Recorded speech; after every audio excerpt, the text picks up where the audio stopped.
The Augusta guy, 706-724-2661.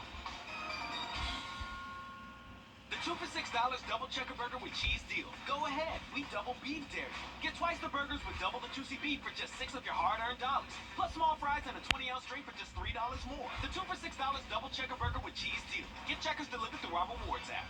Our First Alert commitment to you is now 5 meteorologists, all the tools, the latest technology, and the largest team of 5 meteorologists. News 12, NBC 26 First Alert weather on your side. Closed captioning for News 12 is brought to you by Kenneth Nugent. Gotcha.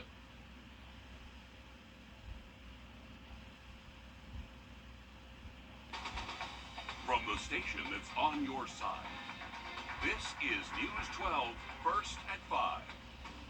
Good afternoon. South Carolina's tax-free weekend is going on right now. You can buy all kinds of back-to-school necessities without that sales tax between Friday and Sunday. Remember, you don't have to live in South Carolina. You just need to shop in South Carolina for things like computers, printers, clothes, and certain bed and bath items. Now, these tax-free items can be new or used. They're eligible no matter how much they cost. And also good to note here, they are tax-free at brick-and-mortar stores and online.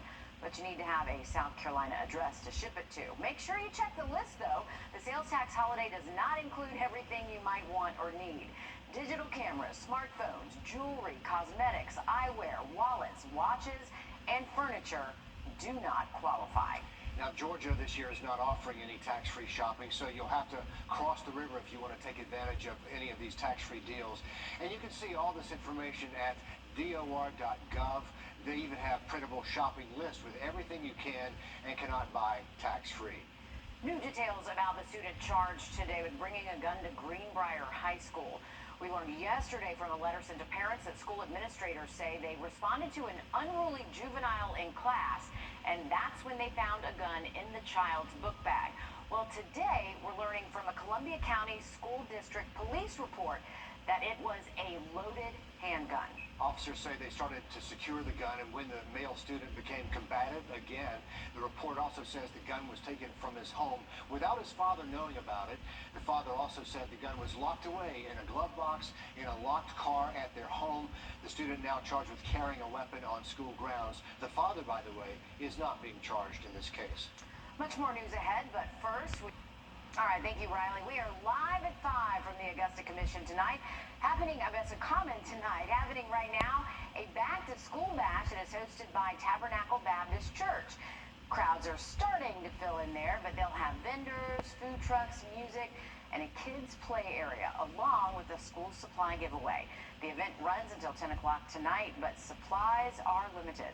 Coming up later on News 12 at 6 o'clock, our Claire Allen is talking to event organizers about the importance of setting students up for success.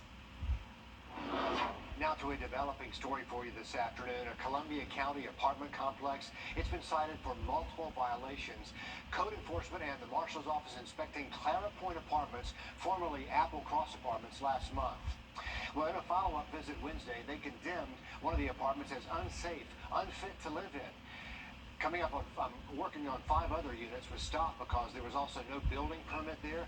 According to an inspection report, the majority of the 20 units had water leaks, several holes in walls and ceilings, unsafe wiring, and other violations. The complex is owned by Mullins Properties. Inspectors are planning to return for another look in 30 days.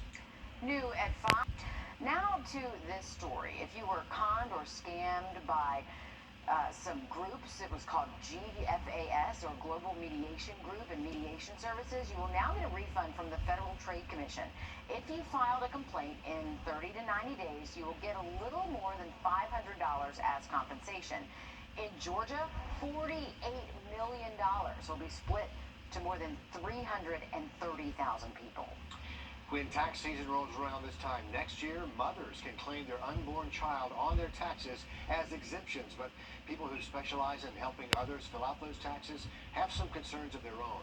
It is a $3,000 exemption, according to the Georgia Department of Revenue, because of the heartbeat law. As long as you are pregnant with a detectable heartbeat after the 20th of July, you are eligible for the exemption because a court ruling allowed the heartbeat law to take effect on that date. An exemption is subtracted from your income being taxed, and you can only file for the exemption on your state taxes, not federal.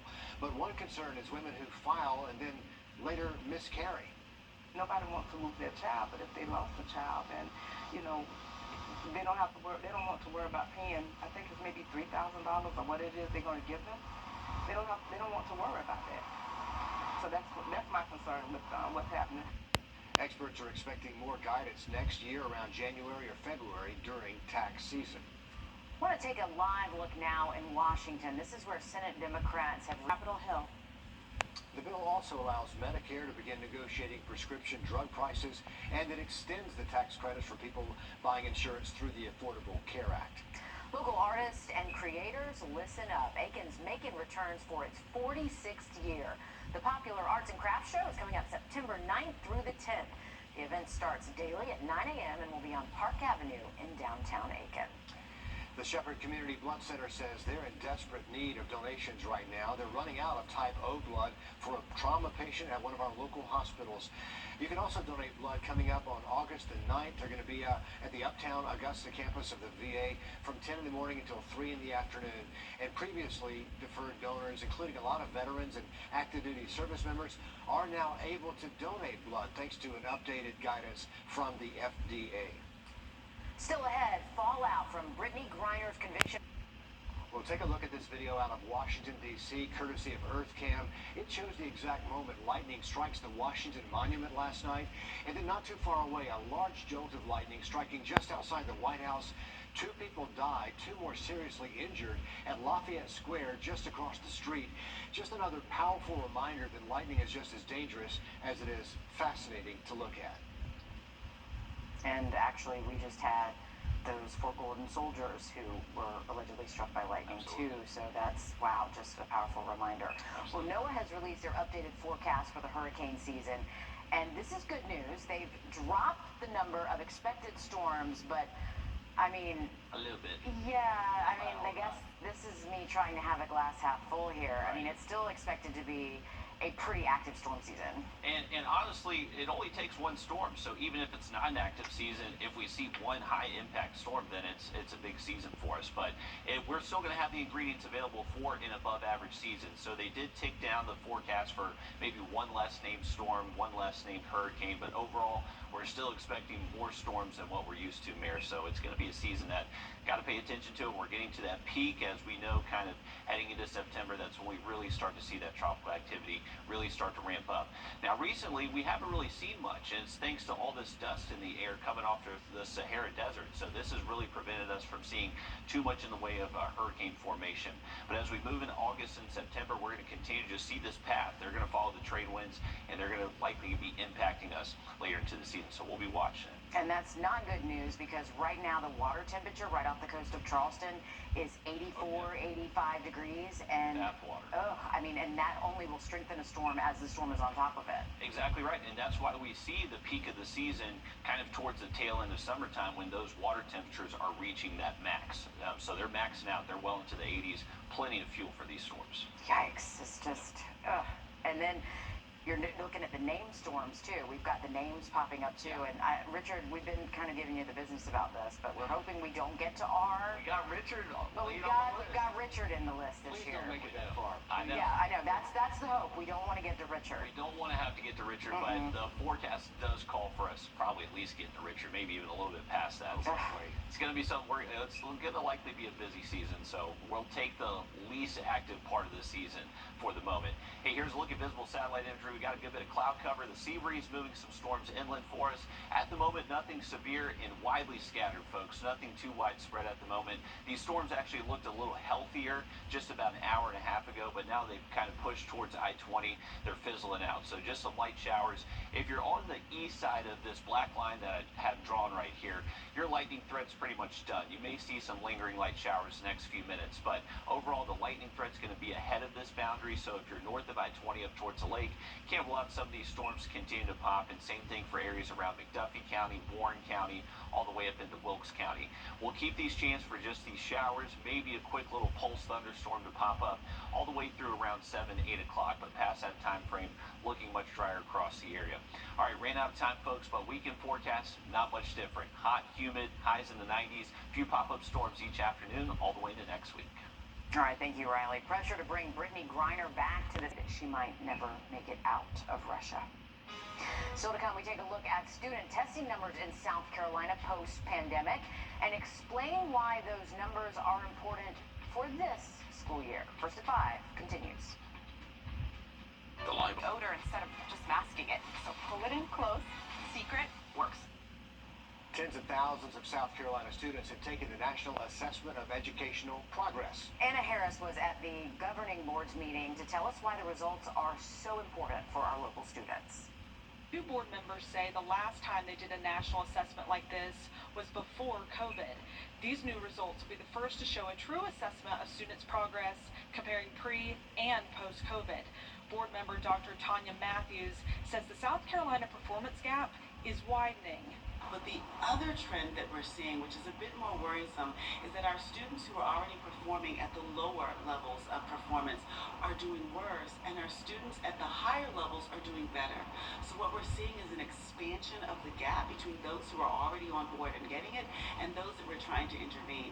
And that has been a really good source of inspiration for us to dig deeper into the data and see what's really happening. 12th grade teacher and board member Patrick Kelly says these assessments will help the board analyze how South Carolina is doing in comparison to other states. He also says keeping COVID and the current teacher shortage at the front of mind is important when analyzing this data. So this will be the first post-COVID administration of the nation's report card that's going to give us a really concrete standard and snapshot using the nation's report card, which is the gold standard in assessment, of where are our kids coming out of COVID in a way that allows us to make comparisons across states so we can see where we are as a state in South Carolina compared to where we have been, and how are we stacking up to educational performance in other states. Board members say the 2022 data results will be released this fall under 2 assessments. They say they're going to use conversations from this week to bring changes to a national scale. Okay, it is that time of year again when we start looking at trending baby names, and no, this is not the wrong picture behind us. This is inspiration, it turns out. Right. Parents are taking a liking to the names in Netflix Stranger Things. Robin, Maxine, Elle, Mike, Billy, Steve, they're all in the top 100. How interesting is that? No Vecna, I guess. No. No Vecna's running around. I don't know. Or Demogorgon as pet names. I don't think so. Okay, sitting at number 1, Lily and Muhammad were crowned number 1, bumping the previous favorites, Olivia and Noah, down the list a bit. The most unpopular names, by the way, Angela, Kobe, Kimberly, Alexa. Sorry if your little Amazon device looked at you. Jeffrey and Nigel. Stuart, Chad, Gary, and Bill, they didn't seem to impress either, and neither did Ashton nor Graham. Nicole, Ashley, Lorraine, Kristen, and Susanna also failed to appeal to new parents. But I guess Vecna's out too. I guess so, but what is making a comeback too? Names from the 1920s. Oh, wow. They're coming back into style. Interesting. Riley, I didn't see Meredith or Riley on there. I didn't, but maybe we got more Thelmas heading our way. All right, for the weekend forecast, we got a chance for some afternoon storms, highs staying in the low 90s. Then look at that 7-day for you just after the break.